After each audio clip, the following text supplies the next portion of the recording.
तो आज हम जिस प्लांट की बात करेंगे उसका नाम है एरंड। एरंड जो है वो श्रेष्ठ वातनाशक होता है और वृक्ष द्रव्य होता है। बिफोर डिलीवरी भी इसको दिया जाता है स्मूथ डिलीवरी के लिए। बोटेनिकल नेम इसका होता है रिसिनियस कम्युनिस। फैमिली है इसकी यूफोरबिएसी। इंग्लिश में इसे कैस्टर ऑयल प्लांट कहते हैं क्योंकि इसका जो तेल होता है एरंड का तेल उसको कैस्टर ऑयल कहा जाता है और बहुत ज्यादा यूज भी होता है वो। हिंदी में ही इसे एरंड या एरंडी भी कहा जाता है। डायसोनिम की बात करें तो ये चारों तरफ से वायु को दूर भगाता है। श्रेष्ठ वास शामक होता है इसलिए इसे एरेंड कहा गया है। क्लासिकल कैटेगराइजेशन की बात करें तो आचार्य चरक ने इसका वर्णन किया है भेदनीय महाकषाय में, श्वेतोपग महाकषाय में और अंगमर्द प्रशमन महाकषाय में। बॉडी पेन को दूर करता है। पेन जो है मेनली वात की वजह से होता है, तो वात शामक है तो अंगमर्द प्रशमन भी होता है। तो भेदनीय होता है। एरंड तेल को जो है विरेचन के लिए तेलों में श्रेष्ठ बताया गया है। तो भेदनीय है ये और स्वेदोपग है। तो भेदनीय अंगमर्द प्रशमन हम याद रखेंगे। सुश्रुत ने इसको बताया विदारी गंध आदि गण में। भाव प्रकाश ने इसको बताया गुरुच आदि वर्ग में। पर्याय की बात करते हैं तो इसका पर्याय है गंधर्व हस्त। एक बड़ा सा पशु होता है गंधर्व या फिर भूत विशेष जो गंधर्व होते हैं उनके हाथ के जैसे इसके पत्ते होते हैं इसलिए इसे गंधर्व हस्त कहा जाता है। हाथ के जैसे दिखाई देते हैं। पंच अंगुल, पांचों उंगलियों के समान इसके पत्र जो है वो विभक्त होते हैं।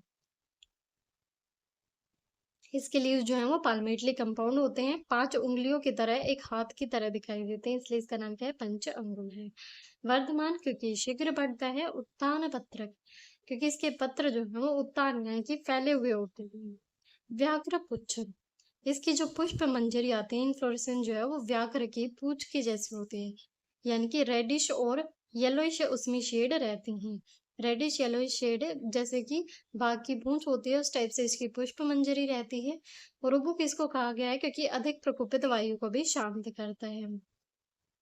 वाचामक होता है वेडम्बक क्योंकि ये मल का स्रंसन या विरेचन करता है। रंड तेल जो है वो विरेचन के लिए चरक उत्तर 13 में श्रेष्ठ बताया है। इसके पत्ते देखे तो इस टाइप से गंधर्व के हाथ के जैसे दिखाई देते हैं। इस टाइप से इसके पत्ते रहते हैं। पंच अंगुल भी इनको कहा जाता है। और ये इसकी पुष्प मंजरी होती है इस टाइप से। येलोइश और रेडिश इसमें शेड रहती हैं। जैसे बाघ की पूंछ में येलो और रेड कलर रहते हैं उसी टाइप से इसके अंदर भी येलो और रेड कलर रहते हैं।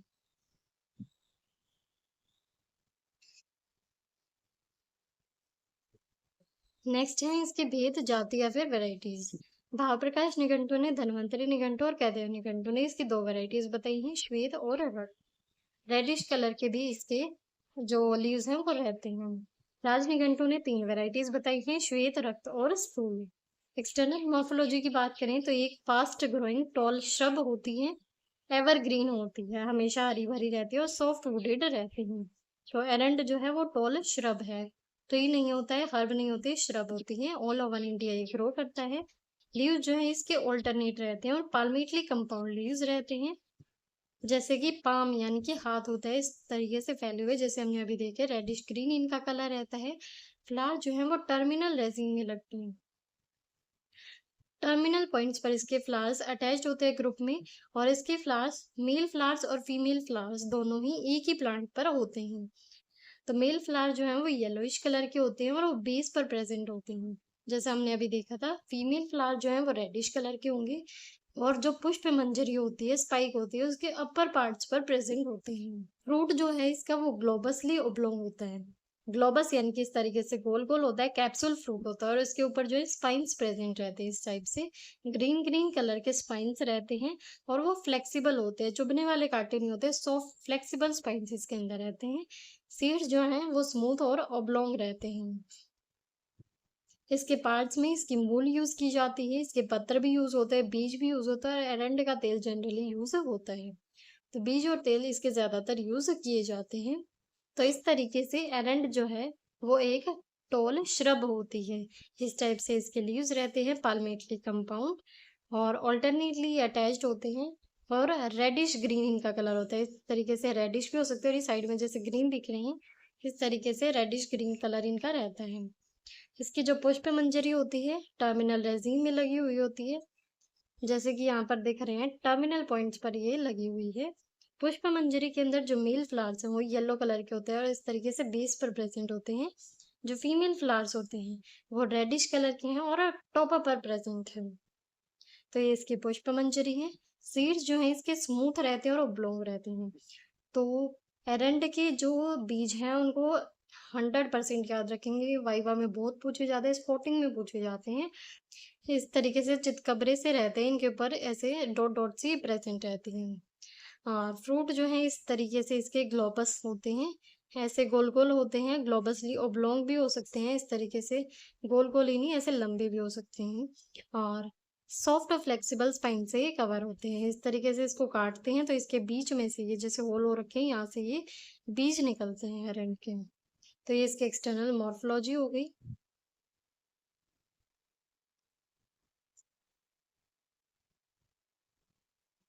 रसपंचक की बात करें तो जो एरंड है वो हमारा वात शामक होता है। तो वात शामक है तो हम याद रखेंगे कि जो वात के गुण होते हैं उसके जस्ट अपोजिट गुण इसके होंगे।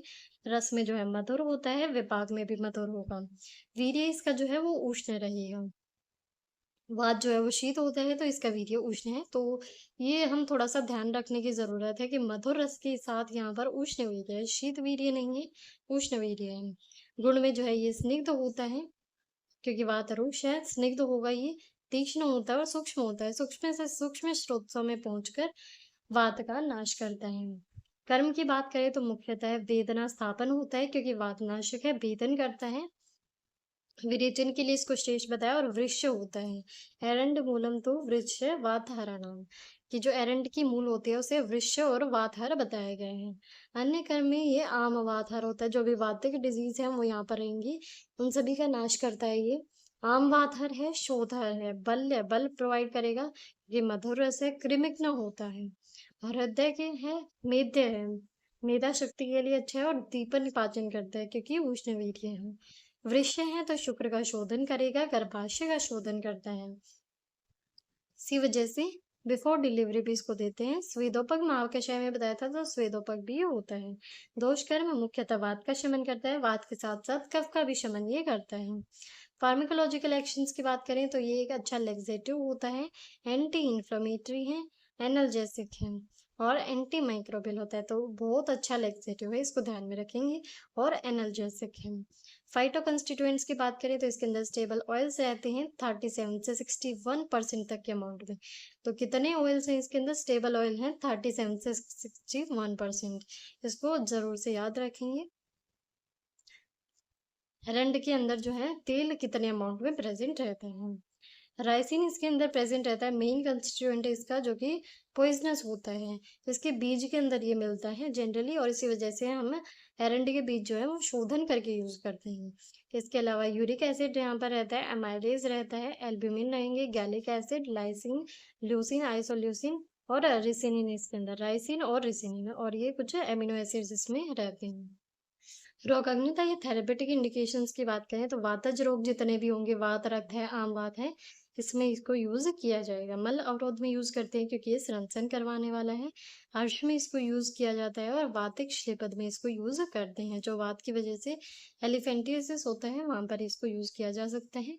आमिक प्रयोग की बात करें तो वृक्ष और वात हर कर्म के लिए एरंड की मूल को एकल द्रव्य में सर्वश्रेष्ठ बताया है। चरक सूत्र 25 की रेफरेंस है। एरंड मूलम तो वृक्ष वात हराणाम। शोध के अंदर इसको यूज किया जाता है। शोध के अंदर भोजन से पहले एरंड का जो तेल होता है उसको दूध में मिलाकर पिलाना चाहिए। चरक चिकित्सा 12 की रेफरेंस है। मल अवरोध जहां पर भी है वहां पर विरेचनार्थ एरंड तेल का प्रयोग श्रेष्ठ बताया। चरक सूत्र 13 की रेफरेंस है, जहां पर स्नेह अध्याय में बताया है कि तिल का तेल जो है वो किस वजह से श्रेष्ठ है और एरंड का तेल किस वजह से श्रेष्ठ है। अर्श के अंदर एरंड के पत्रों का क्वाथ प्रयोग बताया है। चरक चिकित्सा 14 में। वातिक श्लीपद के अंदर एरंड तेल को गोमूत्र के साथ 1 महीने तक पिलाया जाता है। सुश्रुत चिकित्सा स्थान की रेफरेंस है। विशिष्ट योग कौन कौन से अवेलेबल हैं इसके? एरंड मूल आदि क्वाथ, एरंड सप्तक क्वाथ अवेलेबल है, एरंड आदि तेल यूज करते हैं, हिंगु त्रिगुण तेल और सिंगनाथ गुगुल। सिंगनाथ गुगुल बहुत इंपॉर्टेंट है, याद रखेंगे, इसके अंदर एरंड रहता है। विषाक्त या अहितकर प्रभाव क्या हो सकते हैं इसका और उनका निवारण कैसे करते हैं। तो इसके बीजों के अंदर जो राइसिन होता है वो एक विषाक्त प्रभाव का द्रव्य है और उसके प्रभाव से वमन हो सकता है, उदर में शूल हो सकता है, महास्रोतस यानी कि एलिमेंट्री कैनाल में विक्षोभ, पेन और रक्तस्राव हो सकता है, परफोरेशन वहां पर हो सकती है, तंद्रा आक्षेप, आक्षेप यानी कि कन्वल्जन्स हो सकते हैं, शोथ हो सकता है, हृदय अवसाद उत्पन्न हो सकता है। और इनके निवारण के लिए आमाशय प्रक्षालन यानी कि गैस्ट्रिक लवाज करवा सकते हैं, लवण रेचन, द्रव निक्षेप तथा अन्य लाक्षणिक उपचारों का प्रयोग किया जा सकता है। शोधन कैसे करते हैं? राइसिन जो है वो एरंड के तेल में नहीं पाया जाता, ये सिर्फ बीजों में होता है। तो इसका बीजों का जब भी यूज करते हैं तो उनका शोधन कर लेना चाहिए। शोधन कैसे करेंगे? जो बीज होते हैं इसके हमने देखा उनके जो है 2 टुकड़े कर लेंगे, 2 फाक बनाकर भीतर की जो जीभी हो इसके अंदर प्रेज़ेंट रहती है उसको हम निकाल देते हैं क्योंकि जिसके उसके अंदर विष ज़्यादा रहता है तो उसको निकाल देंगे। इसे उसके बाद कुछ टाइम तक दूध में भिगो कर रखते हैं, 2-3 बार दूध को उबाल लेते हैं तो विष जो है वो शोधित हो जाता है। बिना टूटे हुए बीज को अगर निगल भी लेते हैं तो इसके विष का कोई भी प्रभाव नहीं पड़ता है क्योंकि उसकी एक्सटर्नल लेयर जो है वो हार्ड होती है और अंदर का जो उसका विषाक्त प्रभाव का तत्व है वो बाहर नहीं निकल पाता। राइसिन जो है वो अंदर ही रहता है, बाहर प्रेजेंट नहीं होता है। लेकिन अगर टूटे हुए 5-10 बीज ग्रहण कर लिए तो वो प्राणघातक होते हैं। तो इसी वजह से हर टाइम इसको शोधन करके यूज करेंगे। मात्रा इसके मूल त्वक यूज करते हैं 10 से 20 ग्राम, बीज के जो है 2 से 6 दाने यूज करते हैं और तेल यूज करते हैं 4 से 16 ml। ठीक है, तो तेल की डोज़ इम्पोर्टेंट है और बीज की डोज़ इम्पोर्टेंट है। तो इसी के साथ हमारा यहाँ पर एरंड जो है वो कंप्लीट हो जाता है।